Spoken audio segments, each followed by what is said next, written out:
मंत्री आखिरी बार भाषण देंगे। वहीं कांग्रेस अध्यक्ष मल्लिकार्जुन खड़गे ने भी आज कहा है कि मोदी अगले साल फिर झंडा फहराएंगे, लेकिन अपने घर के ऊपर, लाल किले पर नहीं। खड़गे ने यहां तक कहा कि हर व्यक्ति कहता है कि हम बार बार जीत कर आएंगे, लेकिन आपको जिताना या हराना ये जनता के हाथ में है, मतदाताओं के हाथ में है। 2023 में कहना कि 2024 में एक बार फिर मैं झंडा फहराऊंगा, यह अहंकार है। अगर वो स्वतंत्रता दिवस पर भी विपक्ष पर टिप्पणी करते रहेंगे तो वो देश का निर्माण कैसे करेंगे, ये कह रहे थे मल्लिकार्जुन खड़गे। सुनिए जरा। मैंने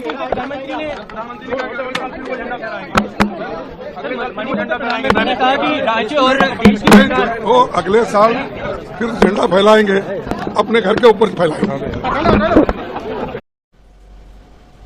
उधर बिहार में राबड़ी आवास पर झंडा फहराने के बाद आरजेडी के मुखिया लालू प्रसाद यादव ने भी यही बात कही है। लालू प्रसाद यादव ने कहा है कि प्रधानमंत्री मोदी ने आखिरी बार दिल्ली के लाल किले पर तिरंगा फहराया है। अगले साल अब हमारी बारी है। सुनिए जरा। स्वतंत्रता दिवस का बहुत बहुत बधाई, शुभकामना। भारत के लोग खुश रहे, प्रसन्न रहे। देश आज़ाद हुआ बड़ा कुर्बानी के बाद। आज़ादी के लिए हमेशा समर्पित रहना चाहिए देश के लिए। और सभी शहीदों को मैं श्रद्धांजलि अर्पित करता हूँ। राष्ट्रपिता महात्मा गांधी शहीद, नेताजी सुभाष चंद्र बोस, आज़ाद आज़ाद सब लोगों को, जननायक कर्पूरी ठाकुर, बाबा साहब अम्बेडकर, सभी लोगों को श्रद्धांजलि। भारतवासी को बहुत बहुत शुभकामनाएं। सर, मोदी जी अगला बार फहरा पाएंगे? नहीं फहरा पाए तो क्या आज उनका क्या माना है? मोदी जी की आज झंडा अंतिम है उनका। आगे क्या होने वाला है? आगे हम लोग आगे हमारी बारी है, हम फहराएंगे। आज भारत माता को लेकर के अपने विचार देश के लोगों के सामने प्रकट किए हैं।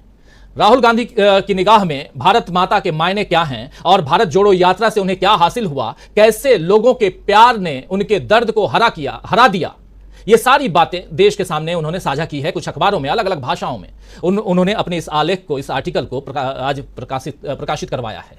छपा ही आलेख जिसमें भारत माता हर एक भारतीय की आवाज, आप देख लीजिए, जो बात दिल से निकलती है वो दिल में उतरती है। 4 पन्नों का यह आलेख है। जरा आखिरी पन्ने पे आते हैं सीधा। जो बात दिल से निकलती है वो दिल में उतरती है। उसके बाद बिल्कुल आखिर में जो है वो कह रहे हैं कि भारत माता जमीन का टुकड़ा भर नहीं, कुछ धारणाओं का गुच्छा भर भी नहीं है, न ही किसी एक धर्म, संस्कृति या इतिहास विशेष का आख्यान, न ही कोई खास जाति भर, बल्कि हर एक भारतीय की पारा पारा आवाज है भारत माता। चाहे वो कमजोर हो या मजबूत, उन आवाजों में गहरे पैठी जो खुशी है, जो भय और जो दर्द है, वही है भारत माता। यहां भारत माता कौन है ये बताने की कोशिश कर रहे हैं राहुल गांधी। और इनसे अभी, क्योंकि भारत माता की आपने हत्या की है, ये भाषण उन्होंने दिया था राहुल गांधी ने सदन के अंदर। उसके बाद से राहुल गांधी के ऊपर सवाल उठाए जा रहे थे। कह रहे हैं राहुल गांधी की भारत माता की यह आवाज सब जगह है। भारत माता की इस आवाज को सुनने के लिए आपकी अपनी आवाज को, आपकी इच्छाओं को, आपकी आकांक्षाओं को चुप होना पड़ेगा। भारत माता हर समय बोल रही हैं। भारत माता किसी अपने के कान में कुछ न कुछ बुदबुदाती हैं, मगर तभी जब उस अपने का आत्मा पूरी तरह से शांत हो, जैसे एक ध्यानमग्न मनुष्य का मौन। बिल्कुल यहां पर एक दार्शनिक की तरह, फिलोसफर की तरह राहुल गांधी लिख रहे हैं। और आखिर में राहुल गांधी लिखते हैं, सब कुछ कितना सरल था। भारत माता की आत्मा का वो मोती जिसे मैं अपने भीतर की नदी में खोज रहा था, सिर्फ भारत माता की तब सभी संतानों के हहराते हुए अनंत समुद्र में ही पाया जा सकता है।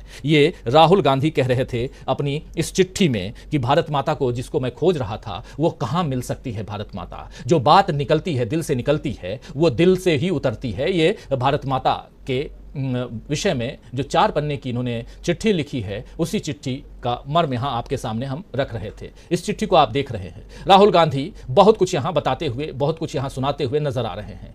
और आखिर में जो उन्होंने लिखा है कि वो मोती जिसे मैं अपने भीतर की नदी में खोज रहा था, सिर्फ भारत माता की सभी संतानों के हहराते हुए अनंत समुद्र में ही पाया जा सकता है। तो दोस्तों, एक तरफ राहुल गांधी हैं जो भारत जोड़ो यात्रा के अपने अनुभव से बता रहे हैं कि किस तरह भारत माता की आवाज को सुना जा सकता है, और दूसरी तरफ है पीएम मोदी जो 15 अगस्त के मौके पर भी अपने मन की बात ही करते नजर आते हैं। राहुल इंडिया की आवाज बन रहे हैं और मोदी इंडिया शब्द से ही परहेज करने लगे हैं। नरेंद्र मोदी ने आज अपने 90 मिनट के भाषण में लगभग 10,000 शब्दों का इस्तेमाल किया है, यानी कि 10,000 शब्दों का भाषण आज नरेंद्र मोदी ने 90 मिनट में दिया है, जिसमें 88 बार प्रधानमंत्री नरेंद्र मोदी ने भारत शब्द का इस्तेमाल किया, मगर एक बार भी इंडिया शब्द नहीं बोले। इसी लाल किले से मोदी जी कभी स्टार्टअप इंडिया से लेकर मेक इन इंडिया तक का नारा दिया था। आप याद कीजिए, हर चीज में इंडिया। लेकिन अब वो इंडिया कहां गया? क्या डर रहे हैं मोदी जी इंडिया नाम से? आखिर मोदी जी इंडिया शब्द से भागते हुए नजर क्यों आते हैं? इंडिया से ये परहेज करके क्या मोदी अपनी वापसी तय कर पाएंगे, या विपक्ष का गठबंधन इंडिया जो है उनकी विदाई तय कर देगा? जब विदेश में जाएंगे मोदी जी तो वहां भी भारत बोलेंगे या इंडिया बोलेंगे? उनके सामने G20 देशों की अगले महीने बैठक है, उस बैठक में वो इंडिया बोलेंगे, we welcome you India, in India या इन भारत? सब कुछ सुनना होगा और समझना होगा, देखना होगा, इंतजार रहेगा आने वाले वक्त में। लेकिन ये इंडिया से इतनी परेशानी क्यों है? और क्या इसी इंडिया का जो गठबंधन है यानी विपक्ष ने यह तय कर दी है कि ये पीएम मोदी की आखिरी विदाई है, विदाई भाषण था? चलिए चर्चा की शुरुआत करते हैं। हमारे साथ कुछ वरिष्ठ साथी जुड़े हुए हैं, जो कह लीजिए उसकी बहुत शुभकामनाएं, बहुत बधाई और स्वागत, इस्तकबाल। सीधे स्वामी जी आपके पास आना चाहता हूं। एक तरफ राहुल गांधी चिट्ठी या आलेख जो कह लें, अपने अनुभवों को साझा करते हुए आज सुबह सुबह तमाम अखबारों में नजर आए। उनका जो आलेख है, आलेख के 4 पन्ने हैं, 4 में से 3 पन्ना जो है वो अनुभवों पर आधारित है। क्या कुछ उन्होंने भारत जोड़ो यात्रा के दौरान किया, देखा, समझा, वो है। कैसे कभी ऐसा मौका आया जब लगा कि मैं आगे नहीं बढ़ सकता हूं, पैरों के दर्द को बयां करते हुए बाकी तमाम चीज़ों को। और आखिर में कैसे वो भारत की आत्मा को खोज निकाले, कैसे वो भारत माता को खोज रहे हैं, यानी कि भारत की खोज कर रहे हैं। नेहरू जी ने भारत एक खोज किताब लिखी है, डिस्कवरी ऑफ इंडिया।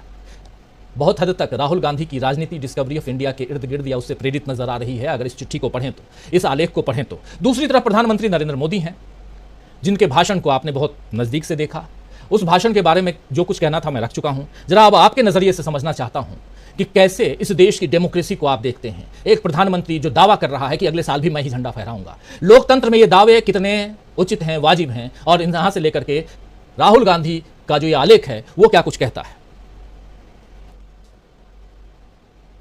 अनम्यूट कर लीजिए। मैं कर दूं जी, ठीक है, ठीक है, ठीक है। जो आपने शीर्षक दिया उसमें थोड़ा संशोधन कर दूं। आपने लिखा विपक्ष ने तय कर दी पीएम मोदी की विदाई। वास्तविकता में जनता ने तय कर दी है मोदी जी की विदाई। देखिए, ये एक प्रकार से जनता के विवेक को एक प्रकार का चैलेंज दे रहे हैं मोदी जी। जो लाल किले की प्राचीर से आज उन्होंने भाषण दिया, ये जनता के विवेक को और जनता के अधिकार को उन्होंने चैलेंज किया है। राजीव जी, आपने हमेशा, आप जब से देश स्वतंत्र हुआ है, चाहे पंडित जवाहरलाल नेहरू को आपने सुना है, आपने इंदिरा जी को सुना है, लाल बहादुर शास्त्री को सुना है, जिस भी प्रधानमंत्री को चुना है उसने हमेशा जनता के सामने मस्तक झुकाया है।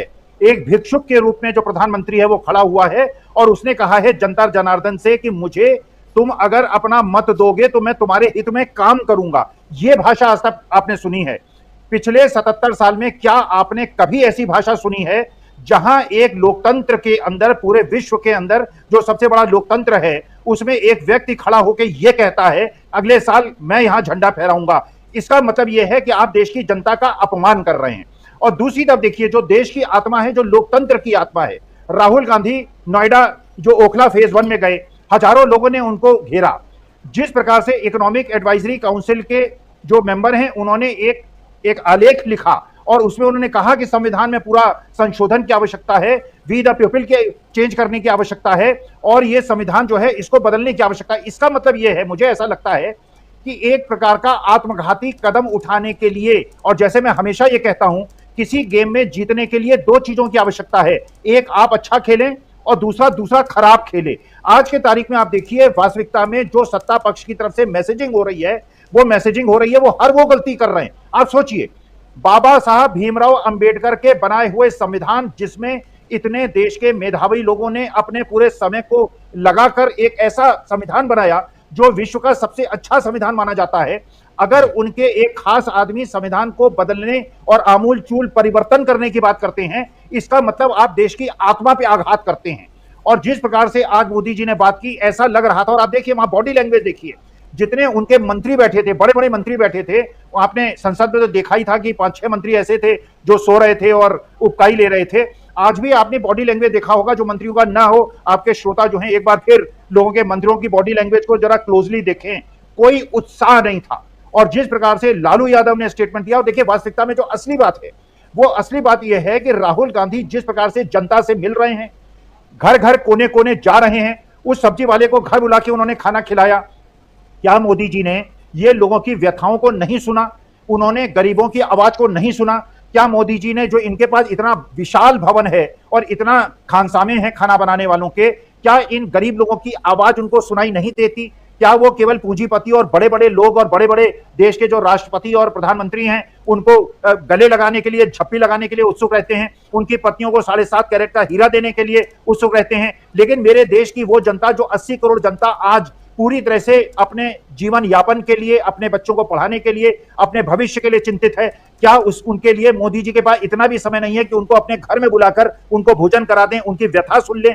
तो वास्तविकता में ये दो काउंटर नैरेटिव क्रिएट हो रहे हैं। और मैं ये मानता हूं आज की तारीख में, मैंने फील्ड में जो लोगों ने सर्वे किया है, जो प्राइमरी सर्वे किया है, जो सीधे रेस्पोंडेंट से बात की है, राजीव जी, आप बिल्कुल आश्चर्य मत कीजिए, जनता ने कमर कस ली है, जनता ने ये ठान लिया है और आज एक प्रकार से मोदी जी ने जनता के विवेक को और जनता के अधिकार को चैलेंज किया है। और इस चैलेंज का प्रतिकार उनको 4 महीने के बाद, जब 5 स्टेट के इलेक्शंस होंगे, उसमें उन्हें शुरुआत पता चल जाएगी। और 2024 में एक और चीज में राजीव जी आखिरी बात कह दूं, जो लोग कह रहे हैं विपक्षी दल के, और खड़गे साहब ने भी कहा अपने घर में झंडा फहराएंगे, मुझे खतरा है देश के 3 लोग जिस दिन चुनाव के रिजल्ट्स निकलेंगे देश छोड़ के भाग जाएंगे। इसलिए इलेक्शन के पहले जितने भी लोग हैं उनके पासपोर्ट को रखवा लेना चाहिए, वरना ये देश छोड़ के चले जाएंगे, झंडा किसी दूसरे देश का किसी दूसरे देश में जाके ये फहराएंगे, हमारे देश में नहीं फहराएंगे। जी, ये बहुत बड़ी बात आप कह रहे हैं। और सबसे बड़ी बात ये कि इधर राहुल गांधी और उधर प्रधानमंत्री नरेंद्र मोदी, लेकिन प्रधानमंत्री नरेंद्र मोदी जो बात कह रहे हैं, क्या वो जनता को चैलेंज कर रहे हैं? देश में किसकी सरकार होगी, किसका शासन होगा, कौन प्रधानमंत्री की कुर्सी तक पहुंचेगा, ये तो जनता तय करती है। लेकिन प्रधानमंत्री नरेंद्र मोदी का यह आत्मविश्वास है या अहंकार है या जनता से